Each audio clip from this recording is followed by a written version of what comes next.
Full reverse! Inside full vote! Hold her steady!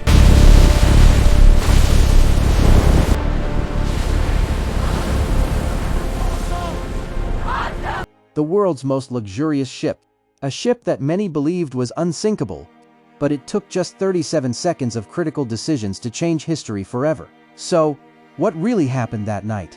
In 1912, the RMS Titanic set sail on its maiden voyage. It was a masterpiece of engineering, and many believed it was practically unsinkable. But on the night of April 14th, a massive iceberg suddenly appeared ahead.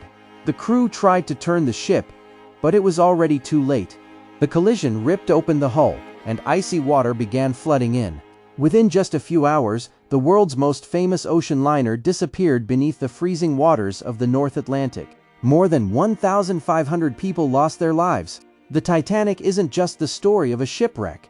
It's a reminder that overconfidence and a few critical mistakes can lead to unimaginable consequences.